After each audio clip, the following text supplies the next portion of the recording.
Assalamualaikum warahmatullahi wabarakatuh.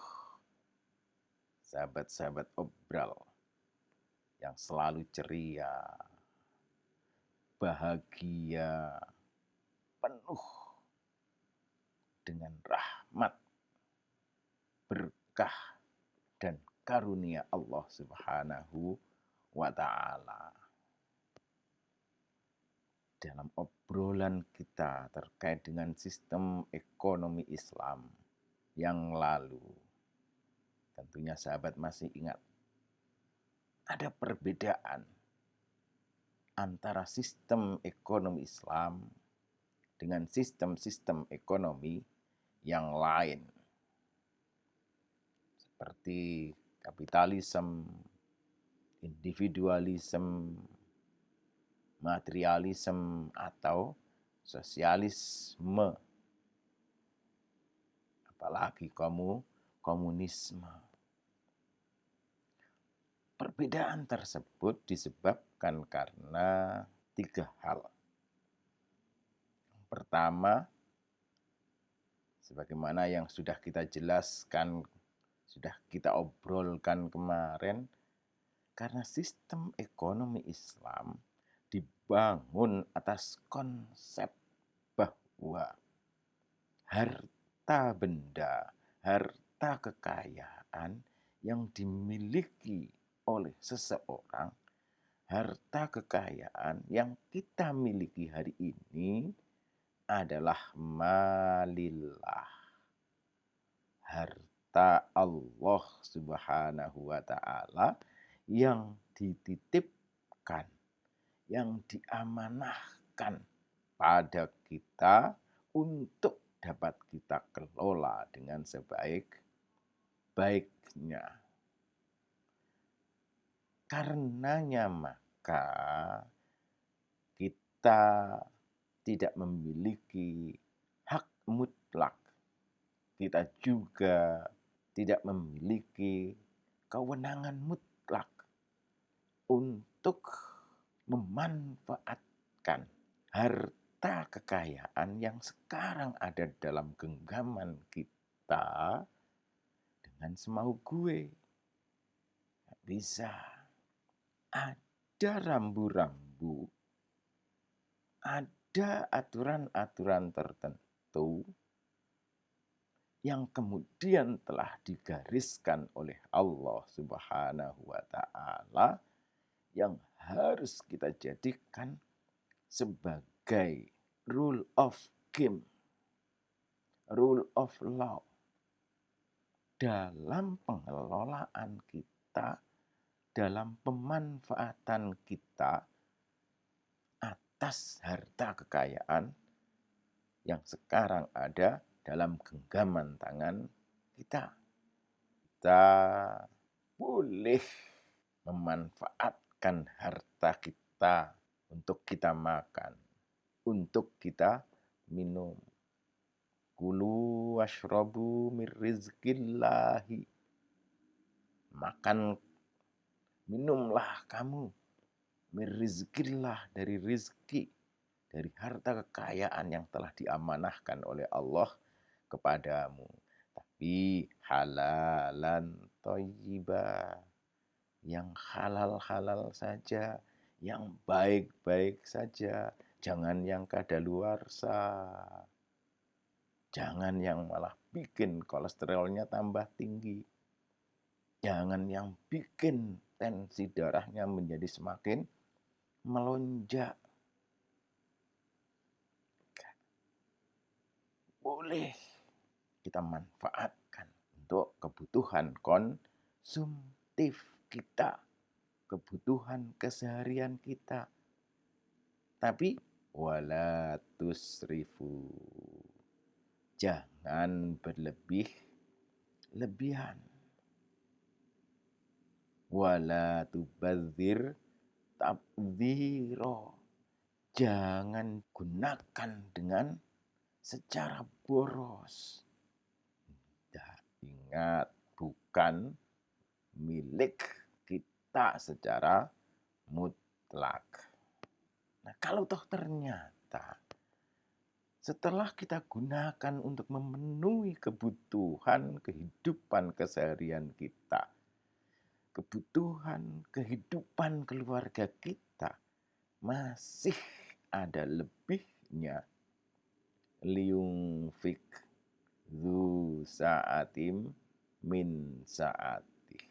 Infakkan sebagian untuk pemenuhan kebutuhan orang lain.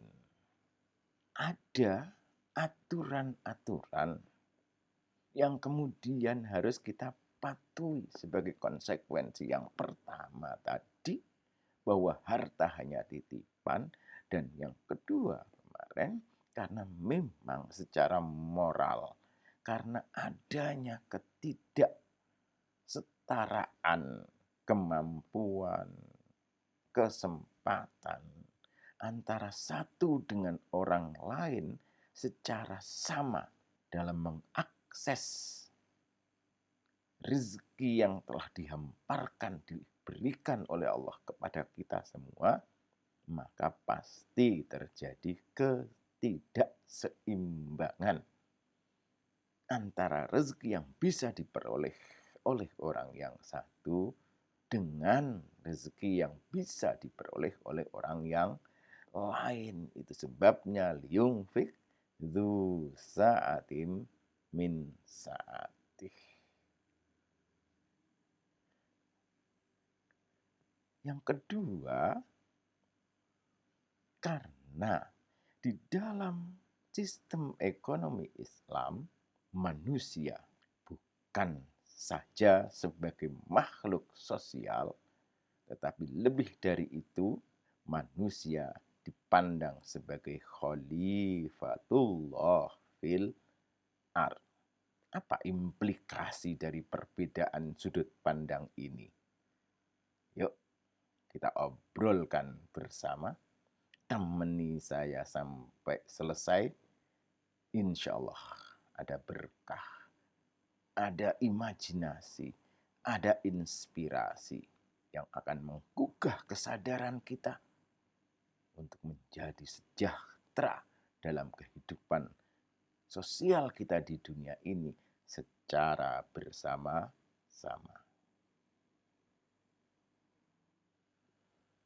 Bismillah, alhamdulillah, wassalatu wassalamu ala rasulillah Muhammadin wa ala alihi wa sahbihi wa mawalah. Rabbi syrah li sadri wa yassir li amri wahlul 'uqdatam min lisani yafqahu qawli waj'al li waziram min ahli. Sahabat, dalam surat Al-Baqarah secara tegas Allah memberikan kedudukan yang sangat-sangat terhormat kepada umat manusia.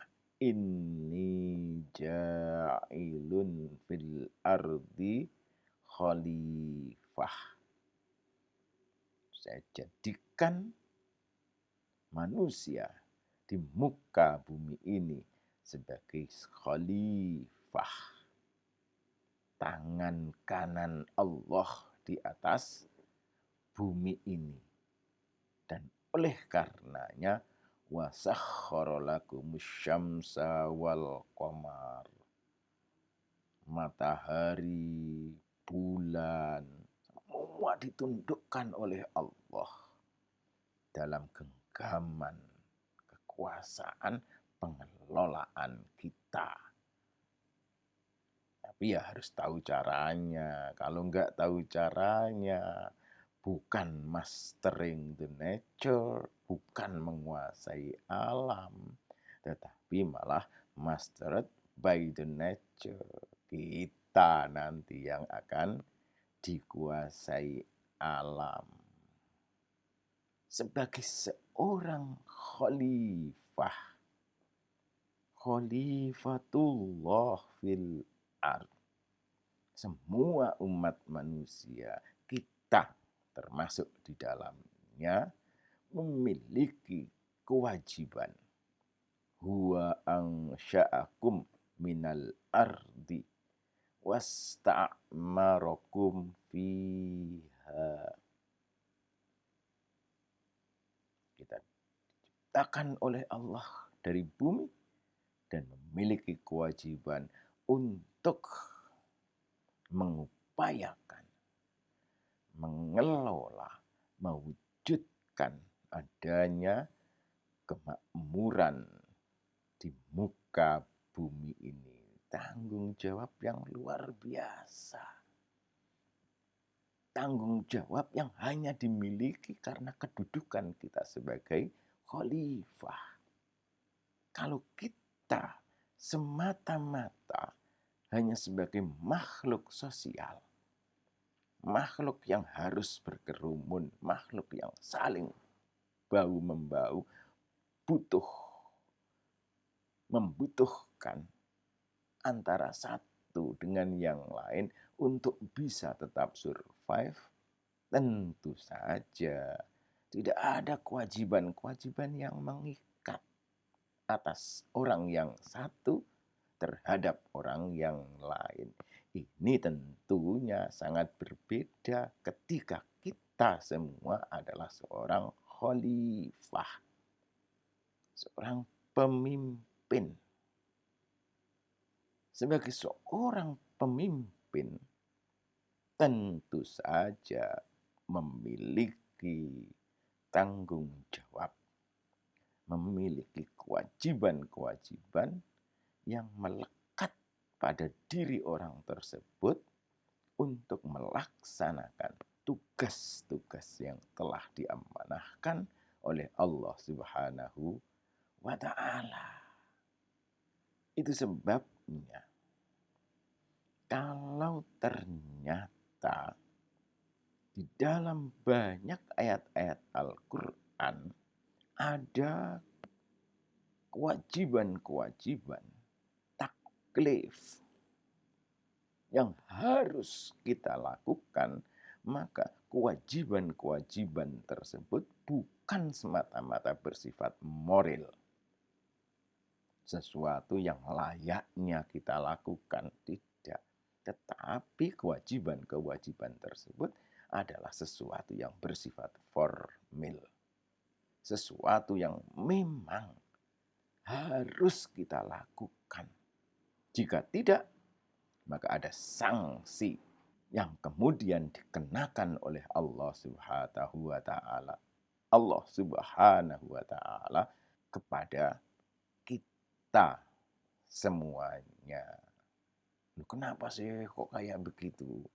Hal ini disebabkan sebab Allah tahu betul bahwa yang namanya manusia itu akhlada ilal ardi wattaba'a hawahu, cenderung materialistik, cenderung mengikuti hawa nafsunya, keinginannya sendiri. Manusia itu yahsabu annama lahu akhladah. Hampir semua manusia mengira bahwa kekayaan yang mereka miliki akan menjadikan mereka mampu hidup kekal. Karenanya sangat sulit bagi seseorang untuk kemudian membuka kedua tangannya, mengulurkan, memberikan sebagian dari rezekinya kepada orang lain atas dasar kesadaran personal semata-mata. Karenanya Allah kemudian memberikan kewajiban sebagai sebuah tanggung jawab yang harus dilaksanakan. Jika tidak, maka tanggung sendiri akibatnya. Dan ini nggak bakalan bisa masuk akal kalau kemudian kita hanya memandang manusia semata-mata sebagai makhluk sosial. Tapi kalau toh kemudian, kenapa kita wajib memberikan sebagian dari harta kita kepada orang yang tidak berpunya? Kenapa kemudian kita wajib memberikan sebagian harta kita untuk melakukan pemberdayaan, untuk mendidik seluruh umat manusia agar bisa menjadi cerdas? Kenapa kita harus memberikan sebagian dari harta kekayaan kita untuk membangkitkan perekonomian saudara-saudaranya, saudara-saudara, tetangga-tetangga kita? Kalau kemudian tidak diikat oleh sebuah konsep bahwa setiap orang adalah pemimpin yang memiliki kewajiban atas orang lain, nggak sampai itu.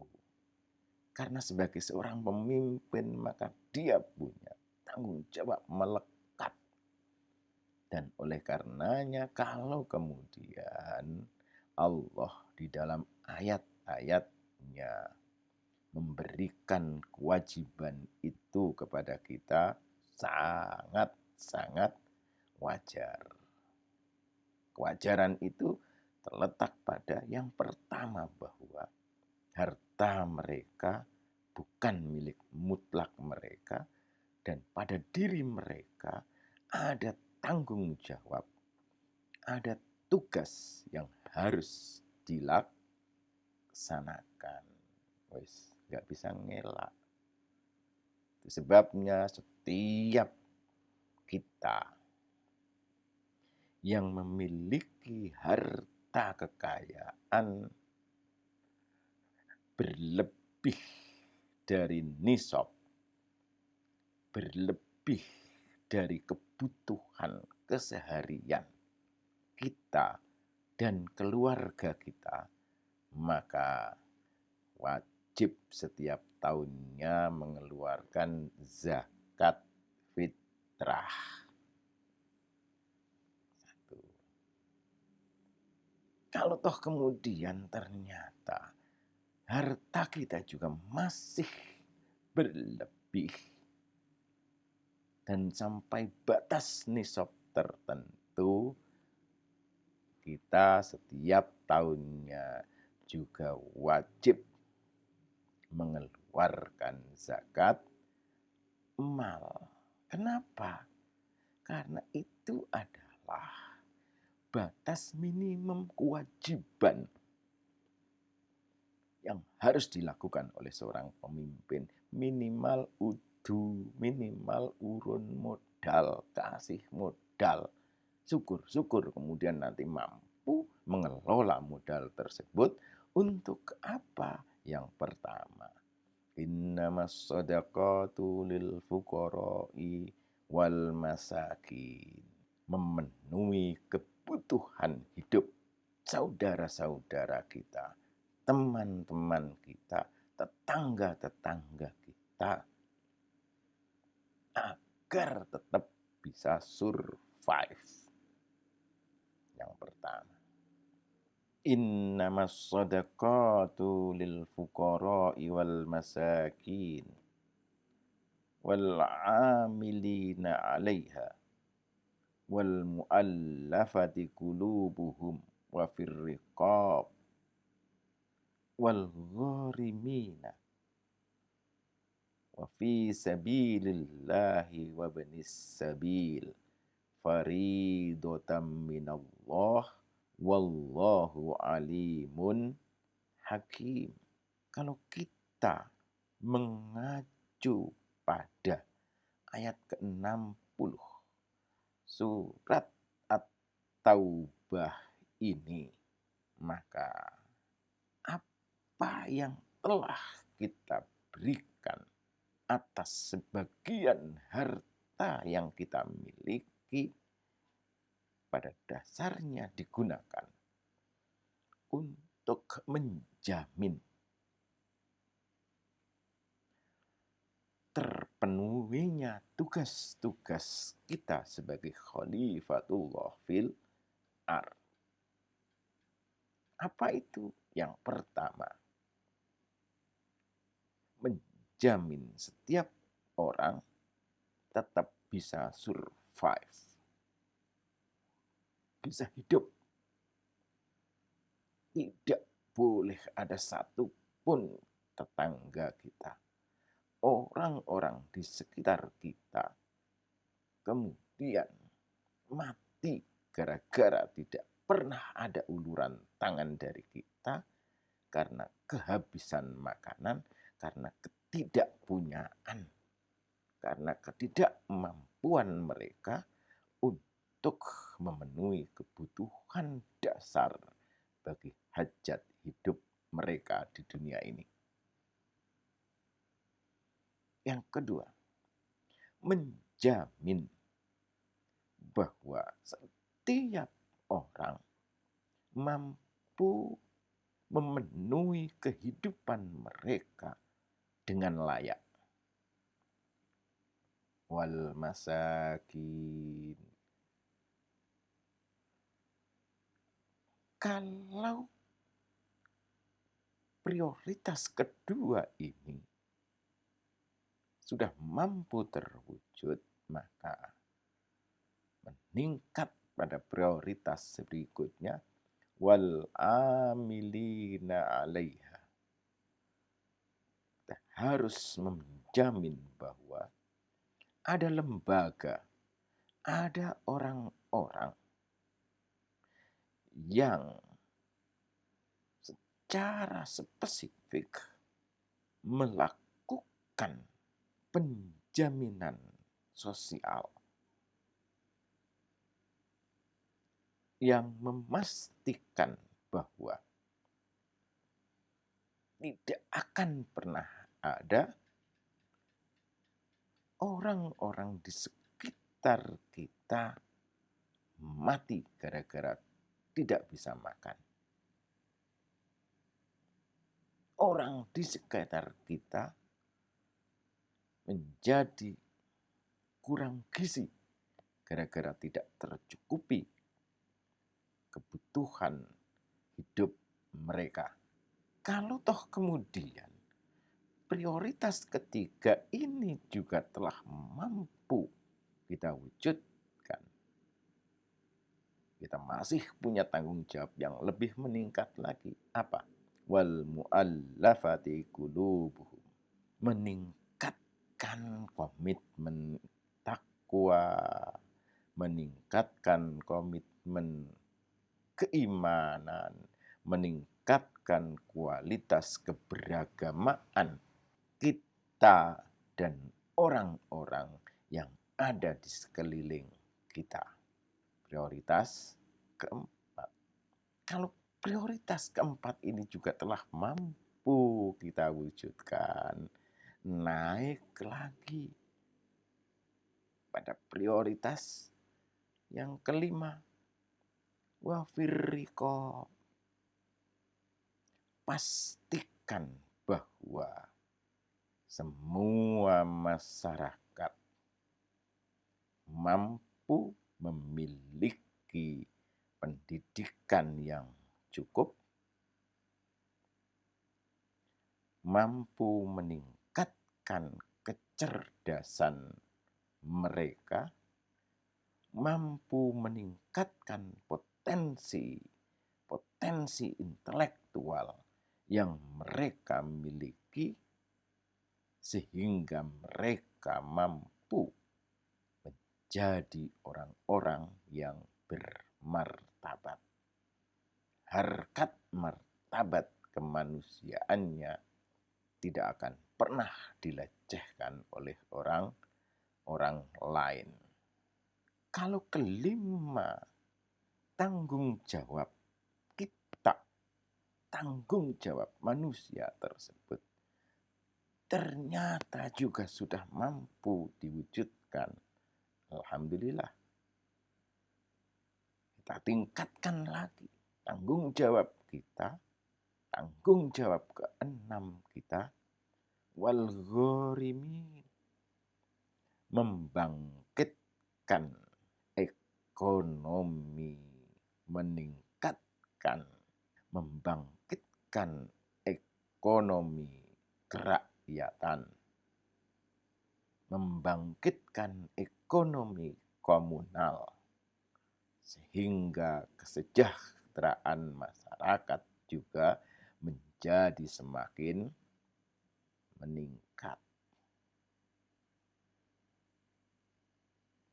Kalau hal ini juga sudah, alhamdulillah, berhasil kita wujudkan sebagai tugas tanggung jawab kita sebagai khalifatullah fil ard, maka ketujuh, kita juga harus mampu menjamin terpenuhinya fasilitas-fasilitas umum yang sangat dibutuhkan dalam kehidupan sosial kemasyarakatan.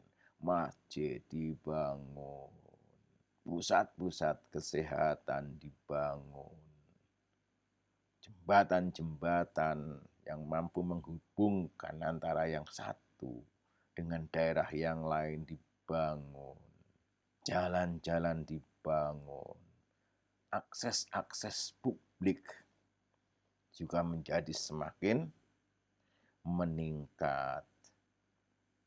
Dan jangan lupa yang kedelapan, kita tidak mampu, kita tidak boleh membiarkan apapun yang sudah berhasil kita wujudkan tersebut tanpa adanya orang yang memang secara spesifik melakukan pengelolaan, orang yang secara spesifik menjamin bahwa siapapun, bahwa semua masyarakat, semua umat mampu menikmati layanan, memperoleh sarana dan prasarana yang mereka butuhkan sebagai makhluk, sebagai anggota masyarakat, agar urusan-urusan publik yang mereka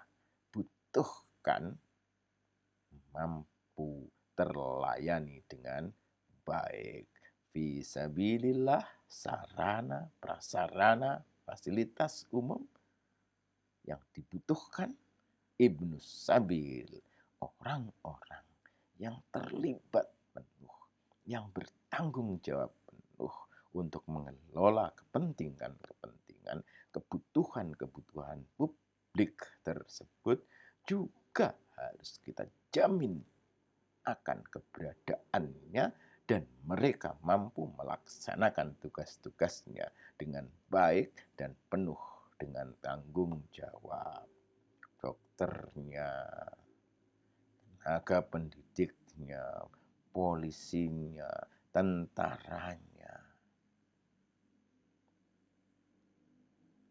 Ini adalah wujud dan tanggung jawab kita sebagai seorang khalifatullah fil ard, yang tentunya tidak tercover kalau kemudian konsep tentang manusia hanyalah makhluk individu, hanyalah makhluk sosial semata-mata. Apalagi ketika dikonsepsikan bahwa manusia adalah makhluk individual.